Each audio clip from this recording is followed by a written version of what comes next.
What's going on, guys? I've got another video rolling out for you on the 2017 STI EJ20x project. A little bit of a budget STI, which is not typical. Usually I just do what is necessary to make it as good as possible. So that's typically about $6,000 worth of stuff when putting a new motor in it. In this case, this motor is about 1,500 bucks. Yes, there are some additional add-ons. This IAG air oil separator, parent turbo inlet, an oil pressure sensor, things like that that would add on to the cost of this. But this is definitely a budget setup compared to what I usually do. I'm getting a late start today.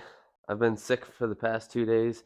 Today, I couldn't sleep both evenings. Last night, I didn't get to bed until super late because I couldn't fall asleep. And then I slept in today just because I need some extra sleep. But I am feeling a little bit better, so I'm hoping that continues to change as the day goes on and another hopefully good night's worth of sleep. I'm going to the Secretary of State to get this thing registered in about 30 minutes. Hello there. What are you doing?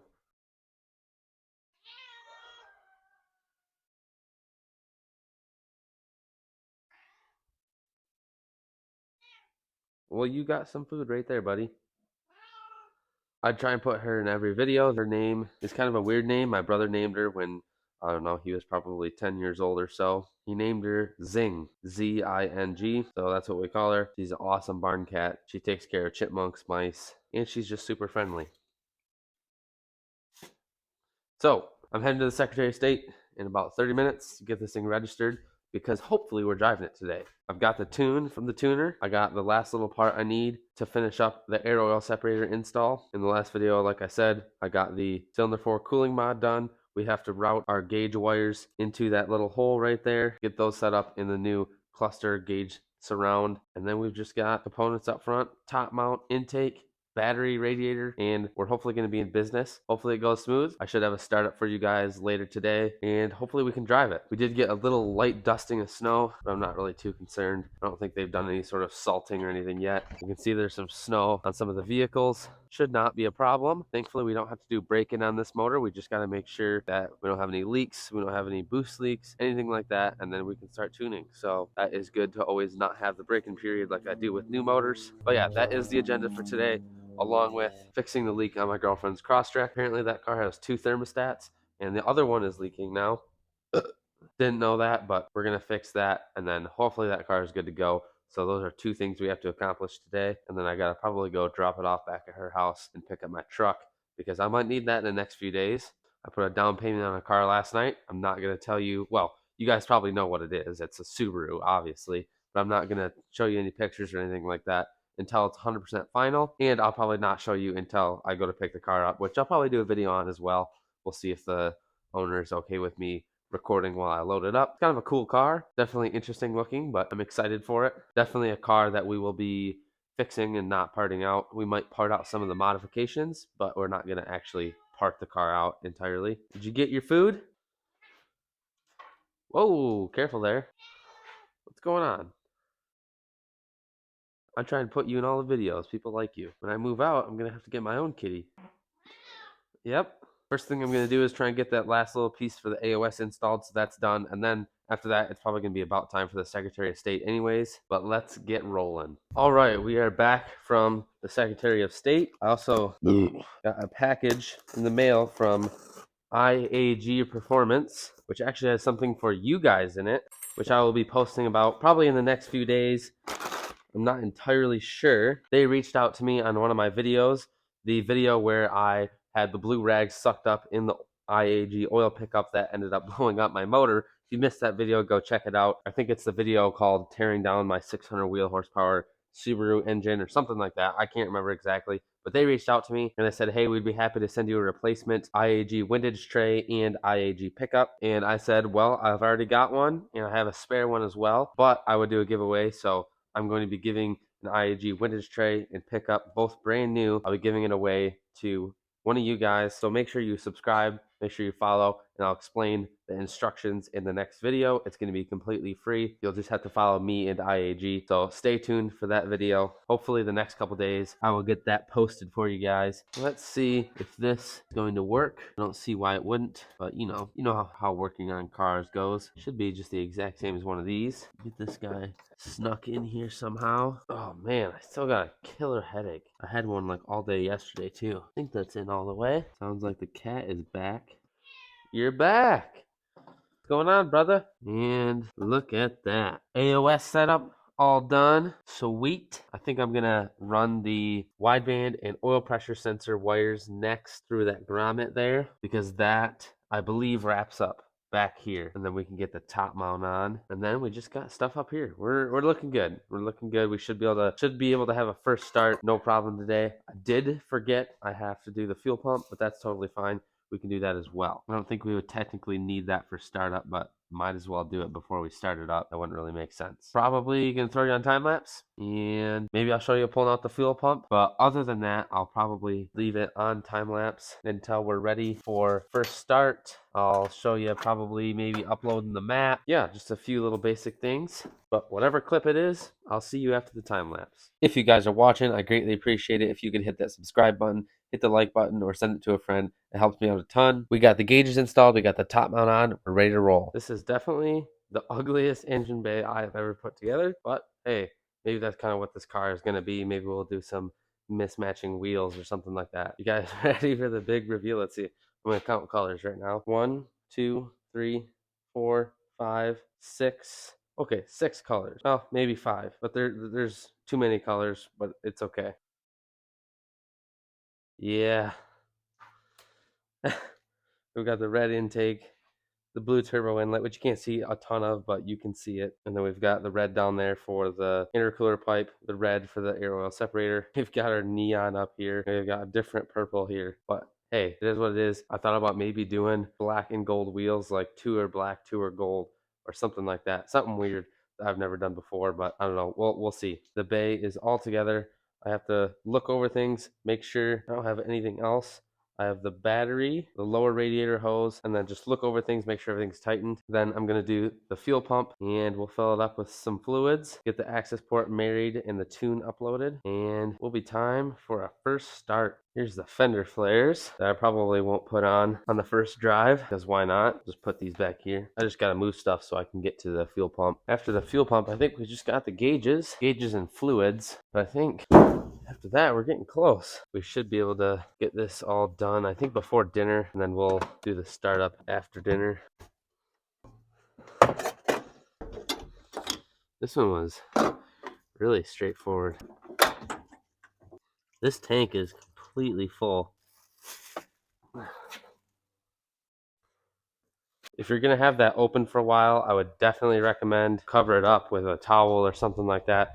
But I'm just going to be hopefully in and out, putting this pump in, drop it back in, and I'm the only one out here, so I'm not too concerned about it. I'm not 100% sure how this comes apart. I think it's just these little clips right here, but I'm going to mess around with it a little bit, get it apart. If there's anything interesting, I'll stop the video. Otherwise, I'll see you after the time lapse. I think I had only installed a fuel pump in one of these newer style fuel hangers, maybe once or twice, but I fought it pretty hard. Got everything swapped out. Hopefully I did everything correctly. I put it together just like it came apart. OEM pump was tough to get out. I had to actually put this clamp in the vise and give it a nice tug while also prying out on the clips that hold the pump in there. But we should be good to go. Let's drop this back in, get everything bolted down and finished up back there, and then I'm going to head in for dinner, and then afterwards we'll do fluids and hopefully first start. All right, seat is back in, fuel pump is in, everything's good to go there. I'm heading in to have dinner. We'll be back out. I'll see you after dinner. Just like we removed the gauge setup in the last car, we're going to install it in this car. It's literally the exact same setup, aside from I changed to a newer style AEM oil pressure gauge. But other than that, same car, same fuse panel, same wiring. All of it's the same. Nothing exciting. I will most likely be skipping past most of it unless I think of something important. I don't foresee that happening. I've got a little fuse jumper right here that I'm using so I don't have to splice into any OEM wiring. And we'll do this. Then I'm probably going to hook up the battery, make sure that everything looks good in terms of we got power, all things like that. Make sure the gauges light up, and then we'll start putting coolant oil in it. And then we're going to turn it over, see if we can get some oil pressure before we fire it. It's not really like a brand new motor, so I'm not too concerned about it like I would be if it was a new short block that has never had oil through it. But I still like to do it regardless. So I'll see you after. I'll throw it on time lapse just so you can see me messing around in here. So I'll see you after that time lapse. I think that's it. I had this exact setup in my 2019, so like I said, it was super easy to install. Got it all hooked up, and hopefully it worked. Gauges are all wired. I got to zip tie up those extra wires down there, spool them up and put them up and onto the dash. I'm going to plug the battery in, make sure we got power. Hopefully we recognize the key, which is right here. I believe it's charged because that is the button's going. Hopefully it recognizes it. This is the only key I got with it. Yeah, let's plug the battery in and see what happens. All right, when I plugged the battery in, it was powered on already, and so the windshield wipers were on, and it pushed all these leaves in here. So I got to get those out of the way. But it does recognize the key, which is of course awesome. That would be a big bummer if it didn't. Let me get these leaves out of the way. But everything powered up normal. So I'm going to get the access port married to the car, get the tune on the access port, and then start putting fluids in it. I'll include marrying the access port. I'll just quick throw it on my laptop, get the tune uploaded onto it, and then we'll be back to put fluids in it. And I'll show you guys first start. Hopefully it's successful. And yeah, see you then. Even though I've done so many of these startups, I still get nervous. I don't get it. I'm not starting it yet, just to be clear, but I was just saying I just get nervous when I still start them up. Both of our gauges are working. I don't know what the heck this is, but I for sure know it is not staying in here. Oh, is this a turbo? I think this is supposed to be a turbo, but I don't know. This is not staying in here. We're going to have to get this windshield replaced too. Oh well. If you guys are still watching, thank you very much. I greatly appreciate it. If you could subscribe, like the video, send it to a friend, recommend it to a friend, something like that. It helps me out a ton. It helps me grow the channel. And that's the whole goal of this, to grow with you guys, make mistakes with you guys, and learn with you guys. But yeah, if you're still watching, drop a comment down below. Let me know if we should do like a black and gold wheel setup, if we should make this thing kind of obnoxious. I think we should. I've never really done that before, so why not? It'd be a good one to do it. All right, looks like we're getting close here. Perfect. ECU successfully married. So now I'm going to unplug it and go put the map on it that my tuner actually sent me for this car, because it's a 2-liter and things like that. A bunch of things are different. That is what we're going to do now. I'll see you when I get back. All right, we had a coolant leak at our cylinder 4 cooling mod. That was completely my fault, so I had to redo that. I ended up finding a cylinder 4 cooling mod on one of my other vehicles, so I stole the fitting from there, so we should be good now. I'm hoping we don't have any more leaks. Leaks are not fun. I did get the map onto the access port. That went well, so now we're going to throw it on the car, and then we're going to put some oil in this thing. We're going to try to build some oil pressure. Then we're going to plug in the fuel pump fuse and hopefully have a successful first start. I'm not going to drive it tonight. All right, let's get some oil going in this thing. Hopefully no oil leaks. I'd rather have a coolant leak than an oil leak. Oil leaks typically are not as easy to fix. I'm just going in with some cheap oil right now, and then I'll put some better oil in it once we drive it around for a bit. But I like to change the oil pretty quickly, even though it's not a new motor. Still, there's most likely some contaminants and stuff that we want to get out of there. So cheap oil first, then some better oil. Let's take a peek underneath, make sure we're not actually gushing any oil out. So far so good. Typically that's not the case, but I always like to check just in case I'm dumping 4 quarts of oil on the floor. I believe this IAG pan holds 6 quarts, so I'm gonna have to grab a little bit more oil. Coolant is full. We'll potentially have to add more a little bit later, which is totally fine and normal, but for now it should be good. I'm gonna get the map uploaded from the access port to the car. All right, map is uploaded to the car successfully. I believe we're gonna have a check engine light because one of these blow-by sensors, I don't have a pin in there because I didn't have an extra one. So I will have to find one of those. But I hope that's the only check engine light. Not a great chance that that's the only check engine light, but I can hope. So let's check the oil here. Once again, I always get nervous for these. We're gonna have to fill the oil, obviously, once we turn it over a little ways. And we got a few loose ends to button up. We don't have the AC hooked up. There's no charge in it though, so. All right, I think it is time to crank it over and see what happens. I kind of looked over everything already. Let's turn it over. It should not start, of course, because the fuel pump fuse is unhooked, but let's just make sure it turns over, see if we can build any oil pressure, and then we will go from there. All right, let's see what happens.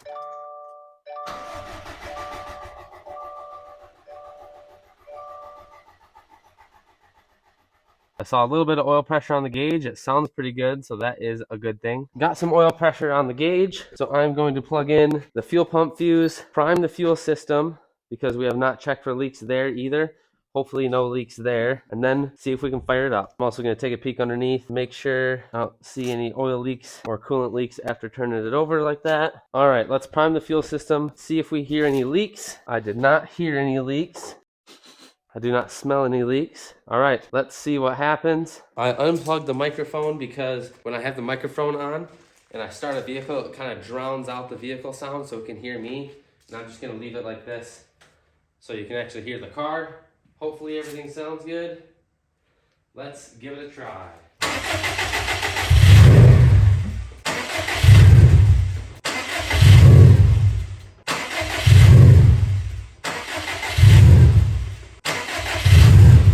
It's not wanting to start. I'm gonna see if it has fuel pressure. I believe it's some sort of fuel delivery issue. I think I've got these hooked up the right way. We didn't smoke leak test this. Maybe I should do that. It is smoky in here. What? I don't know what's smoking so much. I don't see any leaks, that's good. It's really smoky in here. I'm gonna do a smoke leak test, see if I have any big vacuum leaks, because I very well could, but it seems like, yeah, I don't know, it just doesn't wanna fire, or it doesn't wanna stay running. It fires, but we'll see.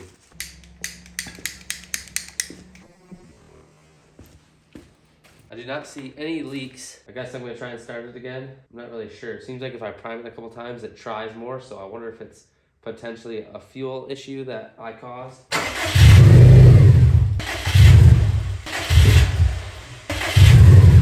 I definitely think it's a fuel related issue because if I prime it a couple times, it wants to stay running more. I'm not exactly sure what I should be checking. I might pull off one of these lines to see if I'm getting decent fuel pressure. For some reason, my fuel pressure sensor isn't working, so I'm gonna have to talk to my tuner on that because I think that's something on his end. Not entirely sure what to do. It seems like it's a fuel issue to me. There's no check engine lights, which means I don't think anything's unplugged. I wish the tuner was a little bit more responsive. He usually has a 3-day wait time. I might try and message him on Facebook. So I unplugged the MAF sensor. I unplugged it, and the car runs fine. So I'm cleaning the MAF. I don't know if that means it's a MAF issue. I'll do a little bit more research, but I'm cleaning it, seeing if that helps. But it ran totally fine with it unplugged, and it sounded good too. So that is a good thing. Oil pressure was over 100, which seems a little high, but I think that's totally fine. I'm gonna wait for it to dry, put it back in, see if that does anything. If it doesn't, a little bit of research, see what else it could potentially be. I don't think it's a fuel issue though, because if it was and we weren't getting adequate fuel pressure, it just wouldn't run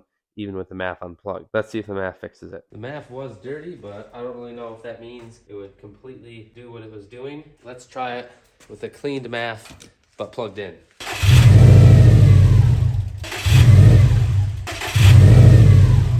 Seemed to help slightly. Unplugged. Let's see what that does.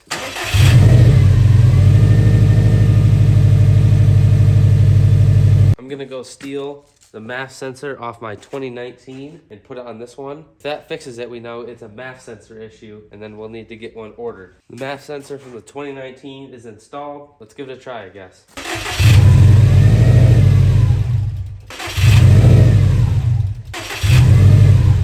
That did not fix it, so I'm thinking we have some sort of other problem, obviously. I don't know what, but it is 9:30.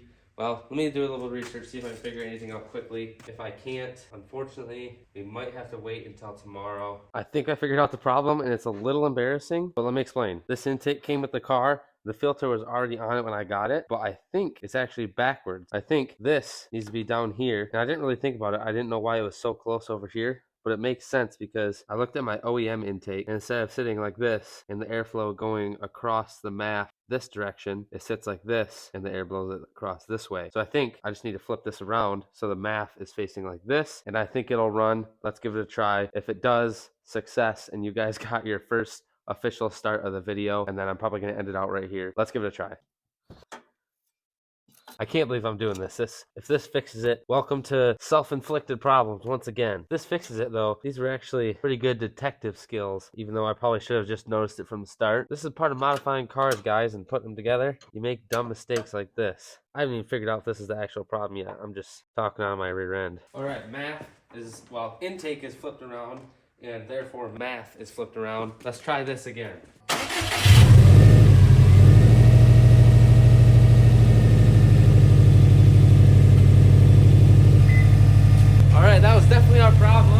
gonna finish this up tomorrow though.